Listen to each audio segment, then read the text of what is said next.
Welcome to episode number 17 of the Men and Community podcast. On this week's episode, Matt and Carlo explore personal health and fitness. Together, they discuss what fitness means to them. Carlo shares how he sets his own fitness goals, and Matt teaches us how to make fitness just a little bit more fun. Thank you for being part of our community.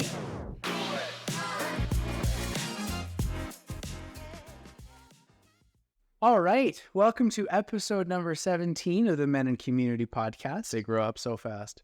They do. Last week was a Sweet 16 party for us, and now 17, and pretty soon we'll be 18 and legal to drink in 2 provinces in this country. The best provinces. Yeah, it's hard to argue that one. Perfect. So this week's episode is going to be a good one, something I'm excited to talk about. And the reason I'm so excited to talk about it is because we just booked a nice big group trip to Mexico. I'm so excited. I wish I had a button that now I just have to sing it. I could print that. So before we get into that, let's go into our cards. Love it. And then we'll tell people why that's a big deal and how that reflects on the episode. Oh, this is somewhat interesting to our last episode. Would you take a 50% pay cut to have a job you were guaranteed to passionately love? And this is an interesting question for both of us because we both enjoy what we do. Yeah. I think if you were coming at it from the idea of like, I don't love what I do, I think everybody would probably say yes. Because you can only stay in something that you really dislike for so long before it kind of becomes grating and detrimental to you. But coming from my lens of this person that like, I like what I do, no, I wouldn't take a pay cut to find something that, you know, I passionately love because I find passion in so many areas of my life. So that's a quick and easy one for me. Yeah, I would say no as well. 2 reasons. I think that if I was somebody, and you're right, I'm very passionate about all of the work that I do, and I love it all very much. So from that standpoint, I wouldn't give up 50% to love it more. You know, the returns wouldn't be there. However, if I'm somebody who's looking for work out of utility, I'm probably going to say no as well, right? Because I know that whatever money I'm making is probably an important identifying marker in my life, right? It determines the type of lifestyle I'm able to live. It affords me the ability to participate that I want to in society. And so I don't imagine that I would choose to give that up until we start talking a certain number. Like when we start having incomes in the 7 figures, then being able to cut that in half seems much more palatable. Sure. But I think at, kind of a more median or mean salary levels that I can imagine that I would certainly say no. And I think that. Sure. All right. Card number 2. What is the best Halloween costume you've ever seen? I'm going to start right quick and take yours right out of your mouth and say it was actually one of your costumes. Dang it. One year for Halloween, Carlo dressed as 50 Shades of Grey, in which he went to a hardware store and took every gray paint swatch they had. The Benjamin Moore rep for the store was for sure like, what the hell? Anyway, so like showed up to the bar wearing this beautiful vest, suit, and the whole thing, becoming the epitome of 50 Shades of Grey. Yeah, and it was wonderful because as people would come up to me and they'd be like, what are you? I'd be like, I'm 50 Shades of Grey, because I literally was 50 different shades of gray. And I also had like a dollar store like little whip that I had bought. So for anybody that didn't quite get it, I'd pull the whip out of my pocket and they'd be like, oh, that's kind of dirty. I'm like, no, I'm just gray. So that was inspired, and I love that story to this day, and you suck because you stole it. You're welcome. But I appreciate that you thought it was as good as I did. The best Halloween costume that I've ever seen. Oh, geez. I can't really put my finger on one. This is something I'd have to think about because I've seen some really great Halloween costumes. So instead, I'm just going to tell another story of my childhood Halloweens. One year, I wanted to be Goku from Dragon Ball Z. So if you don't know who that is, Dragon Ball Z is a very well-known anime. It was very popular in the 90s. But the main character, when he powers up for a battle, his hair turns from black, that's kind of fallen down over his face, to straight up in the air, bright, blonde, glowing gold. And I had my mother create the costume for me, which came out really great. And then we went and we bought some spray-on hair dye, like temporary hair dye, like, yellow. And we sprayed it on, and then we realized my hair is black and it will not dye yellow in that way. So we used something like 2 or 3 cans, and my hair turned green for the night, and my scalp stayed green for 2 weeks. Oh man, did you just have frosted tips for life or green tips for life? No, I just had a green scalp. And no matter how much I scrubbed it every day, it took forever to leave. So between those 2 costumes, obviously I'm the best Halloweener ever. Apparently. Love that. Highlight on the week. All right. So what does booking a trip to Mexico have to do with anything? Well, I'm going to speak for myself here, but I am the kind of person that thrives on goals with a time limit, right? So this concept of going to Mexico on this big group trip with you, we've got Eric coming, we've got Kai coming from our group episode, we've got a few other people coming from different directions. And all of us are kind of in that same spot where we're like, hey, we're going to go and spend the next few months physically, health-wise preparing for this trip because everybody wants to look good in a bathing suit. And that concept of really diving full headlong into my fitness again and into goals on this time limit with this eventual idea of taking a great big group trip and being the best looking in it excites me. I didn't know that we were competing to be the best looking. We are competing to be the best, however you define it. Oh, I hate that. You gotta be the best or nothing. Well, then talk about it. Well, okay, so if we're going to do this, we need to do this one of 2 ways. I mean, I thought what we were talking about is the idea of creating some goals for ourselves individually and then measuring ourselves based on how close we get to these goals. But if we're just going for the best looking, then that throws it out the window. I can stop today and I'm good. Shut it off. Hold it off. Okay. Wow. This is why you're leading this episode. Yeah, no, it is. Apparently, not only are you well caffeinated, but you get an ego up here today. Yes. Okay. So what this episode is going to be about is in specific. It's, of course, goals are a very broad topic. So we're not going to talk about goals in anything more than a broad or a generalistic way. But what I would like to focus in on what I believe to be the importance of physical fitness and health for men, just how many different areas and aspects of our life it can affect us. Of course, this is going to apply to any gender identity out there, but it's something that I feel so passionately about, so strongly about. And this idea of doing this wonderful little lighthearted group challenge together, no matter what it means for each of us, is something that excites me and something that I think that we're all going to benefit from. So we're going to start off this episode, I think, with the question of, if you were to define physical fitness and health, what would you say that kind of is?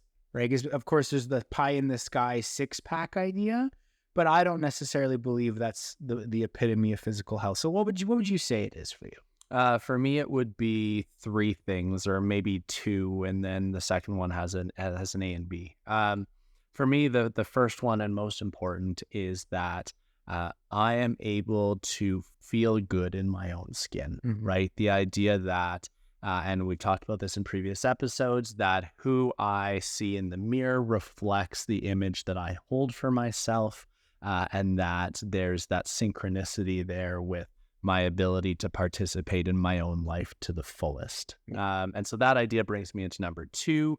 I want to, for the entirety of my adult life, hopefully, be able and functionally capable of all of the activities of daily living. This is a term that gets thrown around in the fitness industry quite a bit. is the ADLs, the activities of daily living. I want to continue to be able to perform those physically at a high level through every age and stage of life. Which brings me to kind of the 2A or the subset or the more privileged version of that. Not only do I want to do what I need to be able to do to function, going upstairs, reaching the top shelf in the cupboard, that's where the good food is in the snacks, but also to be able to make sure that I'm able to perform in the fun things, right? Whether it's like going out and throwing the football around or shooting a basketball around or going whitewater rafting and paddling, right? That I can pursue these physical activities into my later adulthood at a high level and still be able to have fun doing it without too much strain on my body. Yeah. And very much agree with you. Like, we're both on the same page with this. So you like the snacks on the top shelf too? Actually, no. No? There's just no snacks in the house. Yeah. There's no sex in the house. I'm sorry. No what? No snacks in the house. Oh man, I thought you said no sex in the house. All right. Snacks. PG-13. Snacks. All right. So yeah, I agree wholeheartedly with everything that you said. So I think I'm just going to go a little bit deeper with it. And it's this idea that there's a feeling that comes with physical fitness and physical strength and capability. Okay. And that feeling it's kind of hard to describe, but it's almost like a feeling of robustness. Right? It's this idea that no matter what physical challenge is thrown at me, no matter what, sport we want to play, no matter what the social situation, whether you're on the beach in a t-shirt or you're in a suit or you're whatever, no matter what, I can take on that experience with a level of confidence and a level of ability that I feel like I am showing up in a way that is impactful. Right? So, this is going to sound kind of silly, but this concept of like, well, we're going to Mexico to, on an all-inclusive trip with our friends to overindulge. We're going to drink lots of beverages. We're going to eat lots of food. We're going to celebrate and we're going to have a good time. So there's nothing terribly demanding about doing any of that. But the last time I went to Mexico was in 2019 on an all-inclusive trip. And I was right in the middle of my major fitness journey during that time. And so, prior to that trip, I'd lost roughly 60 pounds. And then I went on the trip and I came back and I lost roughly another 20. And one of my great badges of honor was during this trip in Mexico, I continued to be mindful of what I ate. It didn't mean I didn't enjoy what I ate, but I was mindful of it. And I worked out every day. Right? Because I'm lucky I don't get hungover. So I woke up in the morning before anybody else and I would go on a run on the beach and then I would go work out. And the feeling of achievement and capability, as everybody else talked about being hungover and not feeling well because they ate too much. And, you would see as the trip went on, the guys started to wear shirts over, instead of going shirtless because they started to feel gross and bloated and all that kind of stuff. I never felt that way. And to me, that level of capability and that level of self-control was very, very rewarding. So that would be what I would kind of define as physical fitness. And to kind of move into our next part, the reason I feel it is so important in specific for men to have this feeling is because for most of us, part of our identity as men is to have the ability to provide and protect and, to benefit those around us. And in my mind, those can all be enhanced by being physically capable and being in control of your urges, whether they be food-based or putting in the energy and the time to work out and all those sorts of things. So for me, it's so important as it's part of my identity as a man. Right. So, and I agree with you. I think that it's really important to me as well. How would you make that argument to, I guess on social media, we see a lot of different rhetoric around, individuals choosing to demonize people who are extremely passionate about going to the gym. And you start to see this rhetoric of, well, if you're an avid gym goer, therefore by definition you must be fat phobic, Sure. and therefore just demonizing this lifestyle of training to be in the best position to live the best life, which I think is kind of the high level summary of the reason to be fit. So, in 2023, when you have this argument that going to the gym is fat phobic, and I have thoughts on this too, which can all weigh in on as well, but how would you position that argument to an audience that is pushing back on this drive to be physically fit using a gym? That's a great question. And I think the only way that I can think to answer it is when you look at people that are fat phobic, transphobic, any sort of, feeling of this other person's life and their choices is negatively affecting me, I think that is a legitimate thing to say. So if you've got somebody that's going to the gym and they're saying, well, I'm going to the gym so that, this person who has found a level of happiness and a level of self-acceptance in being overweight, I'm going to the gym so that their lifestyle can't hurt me and I'm showing the rest of the world that I'm better for them.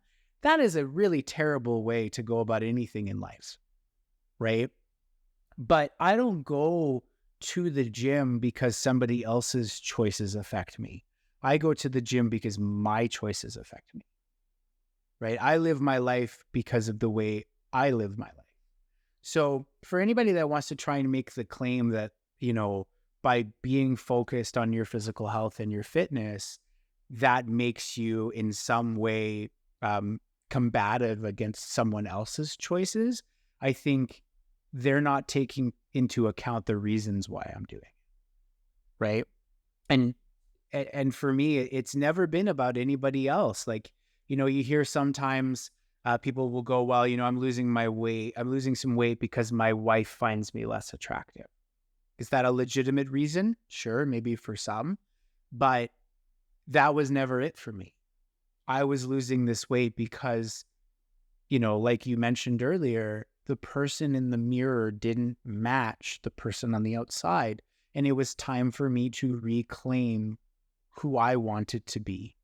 And who I wanted to be was someone who was physically fit and, in my opinion, physically attractive and capable and able to do all those things. So that would simply be my answer, is that if you think that's why I would be or anybody would be doing something like this, then you may not have a good understanding of what their reasons actually are. And for me, what I would add to that is it comes down to a level of personal accountability. And in personal accountability, regardless of whether you choose a life dedicated to fitness, athletics, or none of the above. And I think that where I struggle is this idea that somehow we've gotten to this place where there's a certain group of society that has seemed to forget that obesity is in fact a fairly significant marker for chronic disease. Mm-hmm. And this is just a simple fact. It's not that you are a worse person or a bad person for being overweight. And certainly there are other health factors and other uncontrollable issues that will contribute to the level of which somebody might experience being overweight or being obese. However, it needs to come with a level of personal accountability. We're lucky that we live in a place in Canada where there is universal health care. And so I find that on an individual level, we don't have the same level of personal accountability for our own health and well-being that some people may in the United States, for example, where obviously you have to pay to access your basic healthcare services. And so I think this idea that we should, at a very baseline, be accepting of everybody is very important. However, it can't come at the exclusion or the avoidance of the personal accountability that Sure. goes into the choice to allow yourself to be more susceptible to chronic illness.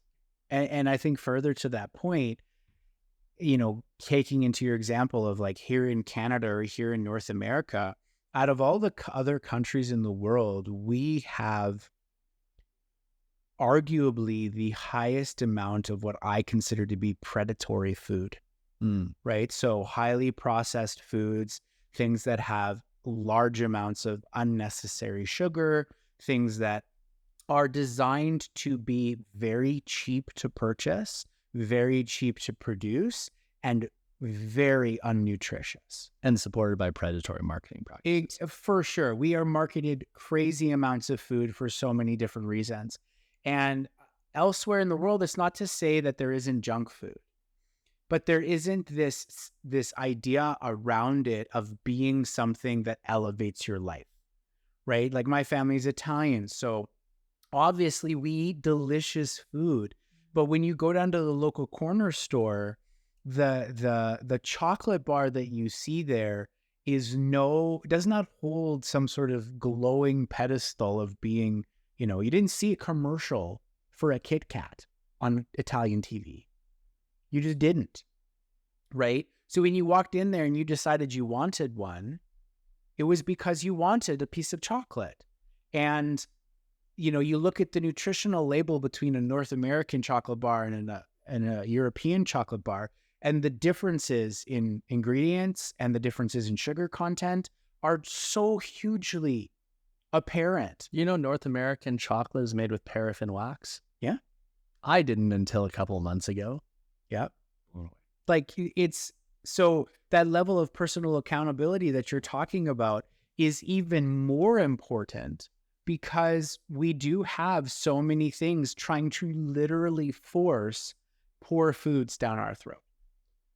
So we've captured that certainly the food choices that we make are essential, that the act of actually pursuing a regular fitness regimen is super, super important. So what is that process when you're actually creating a goal for yourself, a target? There's a date or a event associated with that, obviously in this case our Mexico trip. So how do you get from A to B? Like, obviously we know that there's all sorts of different methodologies for goal setting, SMART goals and all the rest. Yeah. What is your process when it comes to setting goals that are fitness related? I'm going to preface this by saying that neither Matt or I are health or fitness professionals. I am so.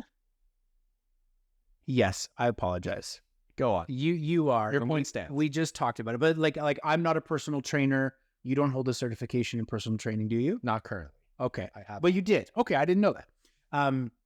So, when I answer this question, take it as a grain of salt from someone with personal experience. When Matt, with significantly more training in this area, takes it, you take it more seriously, right? But in my opinion, there's two kind of ways that you can approach this. You can do what I originally did, which was a massive overnight, complete overhaul of my entire diet and physical exercise routine. Okay. And I'm going to go ahead and say that this is not advisable for the majority of people because you need to have a level of commitment and a level of just sheer stupid will to make it succeed. Because when you go 100%, 0 to 100, you will very quickly discover how hard that is. And if you don't have the right reason for doing it, you will fall off that wagon, right? It's so incredibly difficult. And I feel like traditional, social media style fitness content, for whatever reason, does not make that apparent, just how hard a lifestyle change that is. So the way I tend to recommend it for most people, from my experience, and what I have been doing for, ever since I kind of made that massive transformation, is I've looked at the small little changes I could make in my life. So For some people, it may be, hey, I consume a lot of soda. Well, just cutting that soda out could make a big difference, right? For some people, it's I don't get any physical activity. So, just adding a walk once a day or a couple times a weekend can make a big difference, right? It really comes down to what your goals are. So for me, I would say first and foremost is just identify maybe three things in your day-to-day life that because we all know and have all been taught, the food pyramid and the things that we're supposed to be doing, physical fitness and etc. from our time in grade school. And we all have a basic general understanding of all that. So identify a couple things in your life that you could make that small incremental change, and then do it for long enough to let it actually pay off. Because just like making this massive overnight change probably isn't going to be successful for you, making a small change and sticking with it for a week and then giving up on it because it didn't immediately make you lose 5 pounds is not going to be beneficial either, right? So make a small change and give it time to compound and actually make a difference. I would absolutely agree. I think that certainly what you're talking about is very true. There's ways that you can go cold turkey, or I guess hot turkey if you're going 0 to 100. Sure. Doesn't matter. Some sort of turkey involved when it comes to changing everything, and what can be beneficial for those people that are disciplined enough to do that approach is it means that it's affecting every part of your day. And so it's easier in some respects to commit to a routine because you're adopting a brand new routine writ large. Like from square one, you're starting from scratch.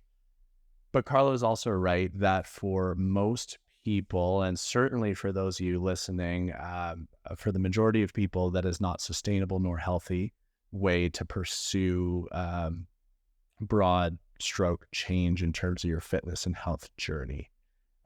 What is more attainable at that point is exactly what Carlo's talking about, picking those three, call them your unhealthy behaviors or your vices, right? Whether it's the beers or the sodas, or you haven't gone to do anything active in a month, right? And select those three things and commit to some sort of a weekly routine that allows you to do it. The two things that I would add on to what you were suggesting, the first is I would say write it down. Mm-hmm. I think that we take for granted the value of when we start to write things down. So you're not only going to write down the changes that you're committing to make, but write down how you're feeling. Yeah. Notice what it is that you feel when you wake up in the morning and all of a sudden you've got more energy. Notice when you're going to bed and you're not feeling super full. And you get a better night's sleep because of it. Notice what it feels like after, your third 5-kilometer walk or 2 or 1 kilometer walk around the neighborhood, and start to document the increases in that, like feeling good and increasing the confidence in your own body. And that's going to lead to more things. So that's the first one. The second one is try to find somebody that you're able to experience those things with. Right? Whether it's out of a natural sense of competition, like who's going to look great at the beach, or this general sense of camaraderie and accountability, like find yourself that accountability buddy who is interested in going on that journey with you, that you can celebrate wins with, but also who's going to push you and hold you accountable to those choices that you're making, whether it's cutting out soda or increasing your activity. Yeah. And there's kind of two things I want to say here. Is one is the example I gave of like cutting out soda or, picking up a little bit of physical activity. Those are legitimate things that people would tell you to do. But I also feel like it somewhat discounts the difficulty that making a major life change can, right? Like, I always struggled with my weight as a kid, all my life. And I still struggle with my weight. Like losing weight is not easy for me. So when I remember during this transformation of mine, I had a couple people come up to me, and it would happen over and over. People come to me and say, look, what did you do? What was your secret? And after a while of telling people, well, I completely changed my diet. I started working out 5 days a week. I do at least half an hour of cardio per day. I eat less than 2,000 calories. I focus on my protein. I focus on good sleep. I focus on my mental health. Like, I completely 100% changed my life. I realized that after the second sentence of telling them what I was doing, they'd check out. Because it seems like that you either have to make a massive change to get the change that you want, or you're hearing the same old thing regurgitated over and over. Stop drinking soda, stop drinking alcohol, right? And people get frustrated with that because they feel like it's either I give up everything or there is no success for me because I've tried cutting out the soda. I've tried cutting out, the junk. And this leads me to the second thing, is that you have to have a reason why that you want to do it, right? Like, the idea of looking good on the beach is fun, but I can count so many times where I said I'm going to lose weight before I go on a trip. And then, it would be 3 months before the trip and I wouldn't have lost any weight or improved my fitness. And then 2 months, and then a month, and then a week, and I had made no progress.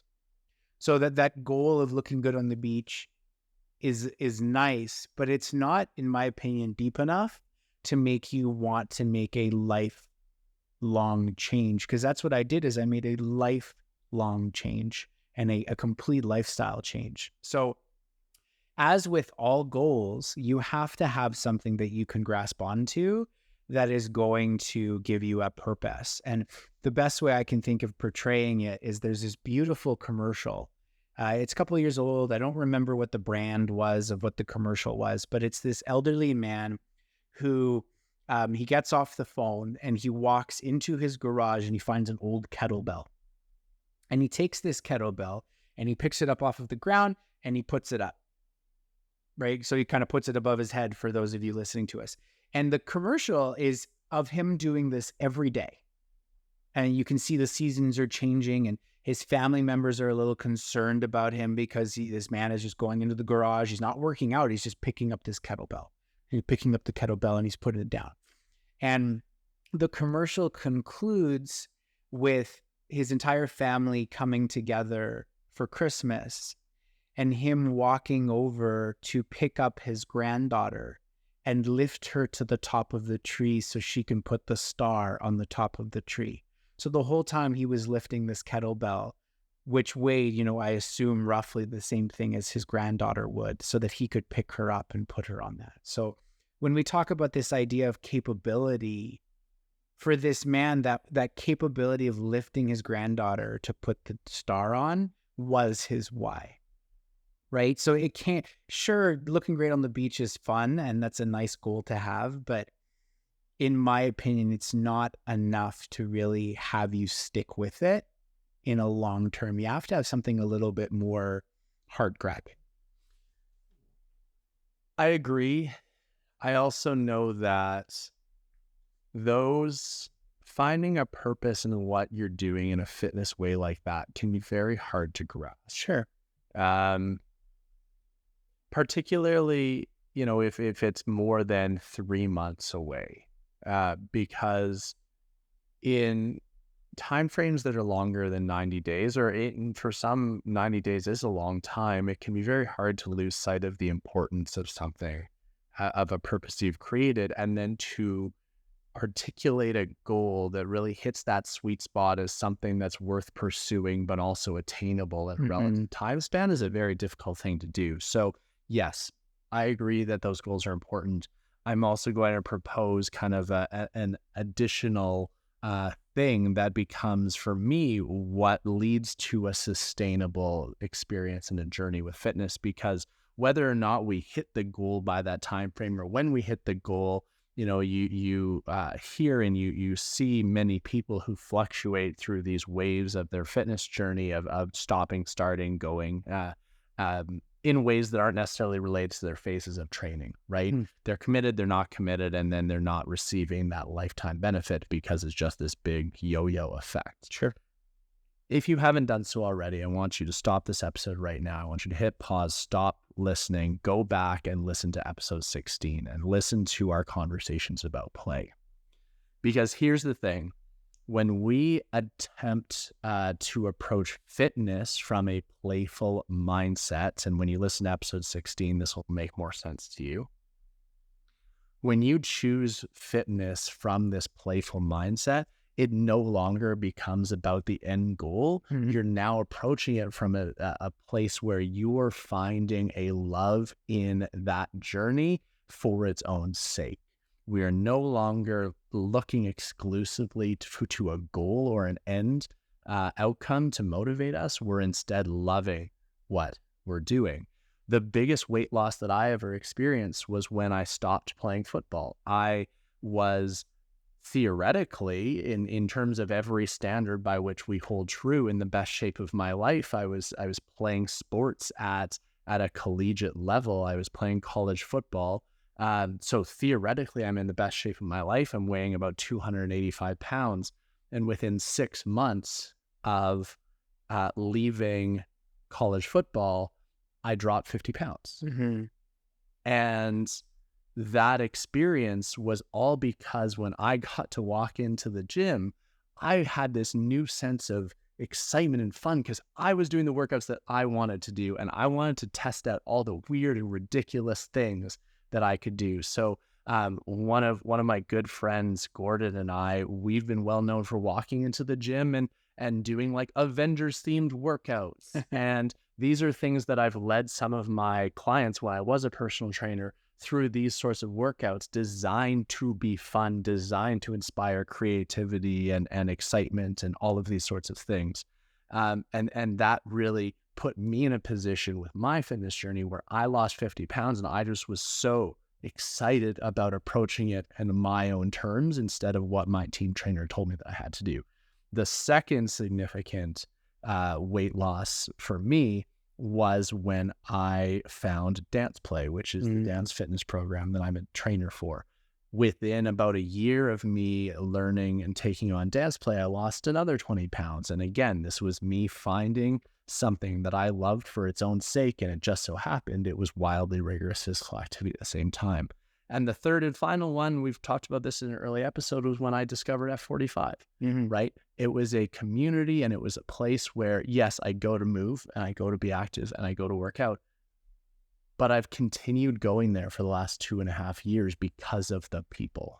I'm there because of the people I get to be around and the social connections, and all of those root themselves back into this playful mindset that I take towards my fitness journey. And it just so happens that I also feel good and accomplish my goals as a result. And that's a great point. And part of why this, lead up into our group trip and this little the competition that we're having is so exciting for me, because I don't really care whether I'm going to be the strongest of our friend group or the best looking on that beach. What I care about is that we are all going at this together and we are having fun with this competition, right? I intrinsically enjoy the gym. I'm one of those people that will spend a couple hours a day there because I enjoy it. I have friends there. We chat in between sets. We have a great workout. It's, to me, a fun social platform similar to what you're talking about with F45 that I gain all this benefit from. So when I say it's, having that goal of looking good on the beach is important, but it's probably not the thing that's going to get you all the way there. What I'm trying to say is that by having, if it was just me going to Mexico on my own, I wouldn't be as excited about it as I am right now, because I know that we are all we're talking about, hey, let's all put our goals out in the fire for everyone to see. Let's talk about what our plans are. Let's have check-ins together. Let's have, whatever it is so that we can help each other on this goal together, whatever our goals are.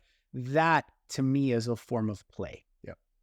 Right. So you've hit the nail on the head, is that it has to be playful. It has to be bigger than the goal. It has to be something that you enjoy. Because again, getting back to this idea of those people that try to make these massive overnight changes, that is not usually enjoyable. People that don't go to the gym regularly don't usually enjoy going to the gym the first few times they go. It sucks. It hurts, right? But then eventually you hit this point of realizing that the sore isn't there all the time anymore. And the feeling of accomplishment as you get to add a little bit more weight on becomes exhilarating. The feeling of watching the scale going down, the feeling of feeling more capable in a social situation or a sports situation, those things become addictive.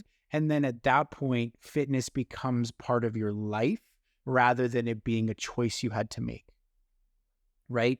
But so that is the overall goal. It would be that I would hope anybody that's trying to make a legitimate, long-lasting fitness change falls in love with the little victories that it gives you. But for those people that are on the short term that are starting to just try and get started, it has to be, like you said, it has to be a sense of play. You have to give yourself, like we talked about in episode 16, the opportunity to fail and stumble and not be so critical of yourself. And you have to do it for the right reason. You have to do it for yourself because it's a legitimate change you want to make to better yourself. I love that. I think that's very well said. Yeah. Thank you. So do you want to, we talked about this being an accountability journey. Do you have your goals set in your head that you want to share with us and, put that out there? Is that something that you're interested in doing in this platform? Yeah. So this is kind of an interesting one because I've always felt like some of the goals that I've shared with people, especially those in the fitness industry, they look at me like I'm a little nuts and they try to go on and tell me that maybe it's not a good goal. So I'll be interested to hear your take on it because I know I've shared a little bit with you, but as it stands right now, like as a weigh-in this morning, I think I weigh 243, which is on the high end for me. In December, January, and February of this year, I went on a little bit of a bulk. For those of you that don't know, a bulk is an attempt to eat more, train harder, and put on muscle mass. And I succeeded. But it also means that the inverse of that is you now need to spin back around, go back into what's called a cut, and lose the weight you gained. Because when you're bulking, you will gain muscle, but you are also likely to gain some fat just from the extra calories you're eating. So, flipped around, and I haven't had the most successful cut since then. This time last year, I would be around 230 or so because we were going to Vegas last year around this time. Or a little bit earlier, I guess in May, right? So I had already made that flip, but this year I wasn't as successful with it. And one of the things you have to acknowledge after bulking is that if if I weighed 230 at this time last year, I bulked, put on muscle mass, so the likelihood of me hitting 230 as easily is not as high, right? So my goal before Mexico, which is in September, October, November, let's call it 3.5 months, which is what it is. If I'm weighing 243 now, I'd like to be 225 with an ultimate, ever-reaching goal to try and hit 210, right? Because at 210, that is about where I'd be at about 15% body fat. And considering I started at 40%, in 2019, I think that would be a really amazing goal to accomplish. I think that's really, really wonderful. And I think that it's very ambitious for sure. But at the same time, it's, I know you and I know you to create these very audacious goals, and that drives you and pushes you to be your best. So I think that's really great. For me, in the same way, I'm currently, same boat as you. I'm a little bit on the heavier scale of what I've been in the last couple of years. I weighed in today at 246. So my goal prior to our trip would be to, I'm a little bit less ambitious with the weight. I would like to lose 10 to 12 pounds, come down to 235, 234, somewhere in that range. But I would love to be sitting at right around 20 or 21% body fat. I suspect I'm going to have a chance to actually measure in a couple of weeks what I'm at as a baseline, but I'm anticipating that I'm sitting close to 24 or 25%. So we're looking at like a 3 to 4% shift in my body fat percentage is what I'm looking at. Nice. And that's a great goal. And again, I think there are going to be those people that in this case are kind of like me, that are like super gung-ho about it. Like the concept of losing essentially 20 pounds in 3 months is a lot for people. But I have done it in the past and I've made major changes. And yes, it's going to be harder now than it was then, but it's a challenge that I am excited to play around with.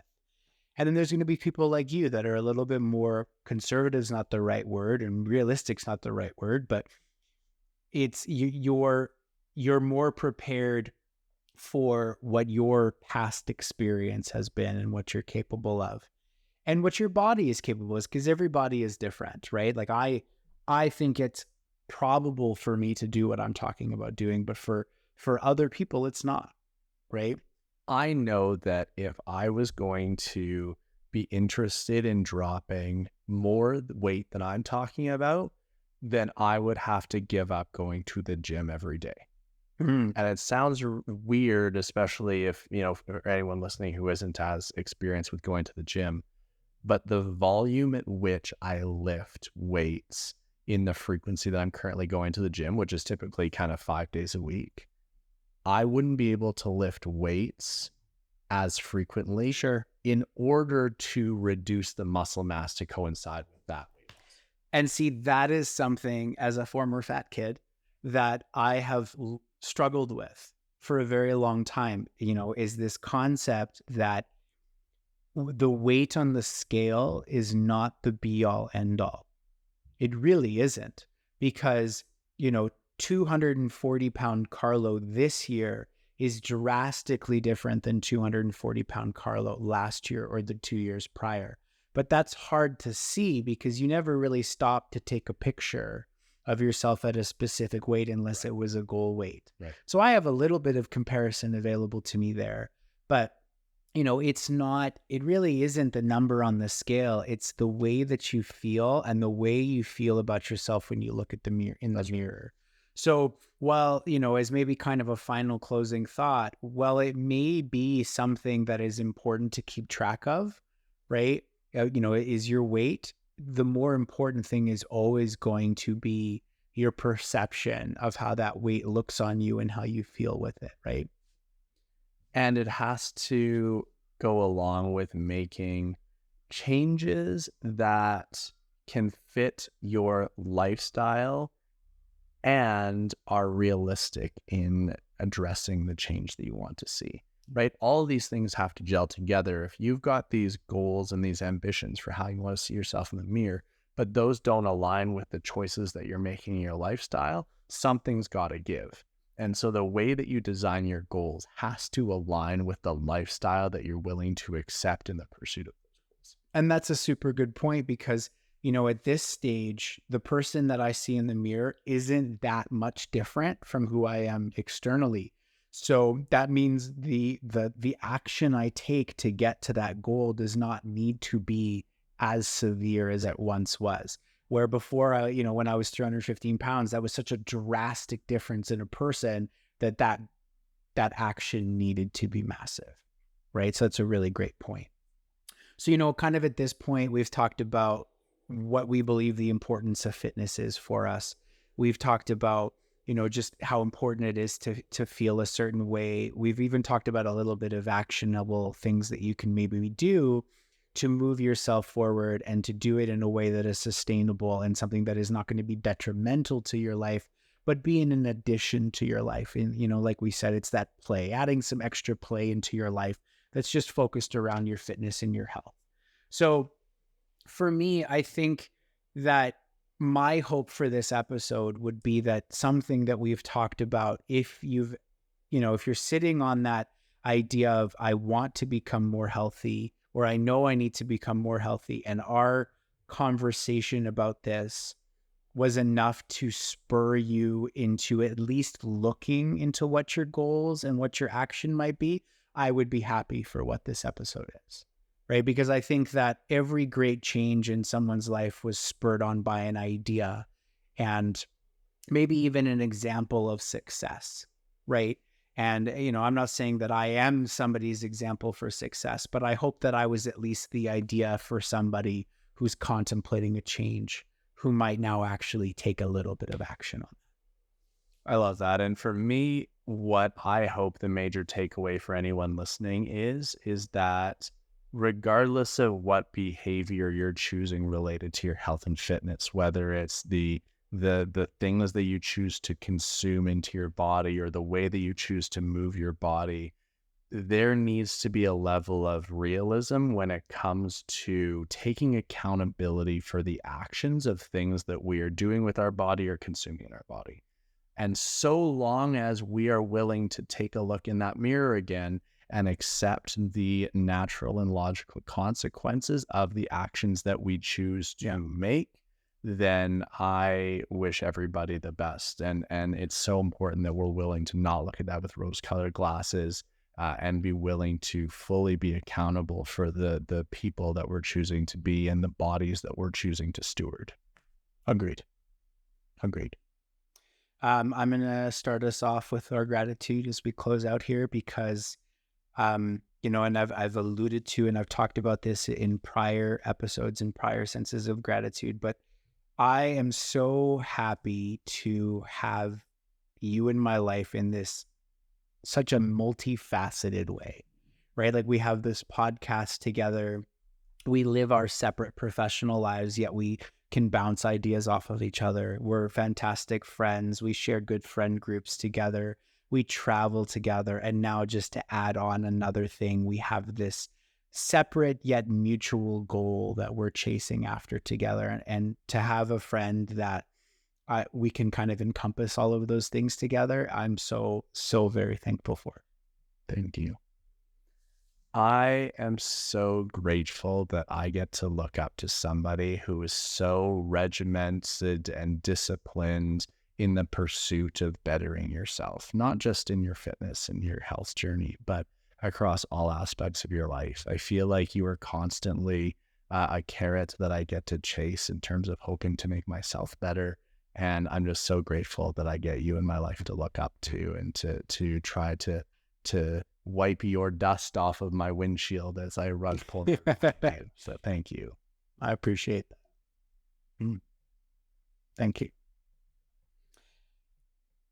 Go ahead.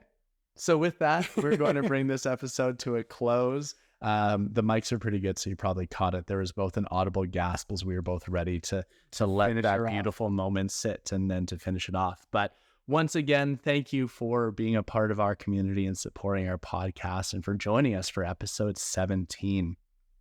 As always, please take the time and connect with us on social media, whether it's messaging one of us directly or messaging our podcast page. We would also love to have you join and continue to be a part of our Discord server. And any way that you feel is right for you to interact and reach out to us, we would love to connect. So thank you for everything. And if you need that motivation, now's your time to turn off this podcast. And just like Carlo's about to get up off that couch and go for a walk around the block or go to the gym. It doesn't matter. Just move your body. And yeah, with that, thank you so much, everyone. And we hope you have an amazing rest of your day. See you later, guys.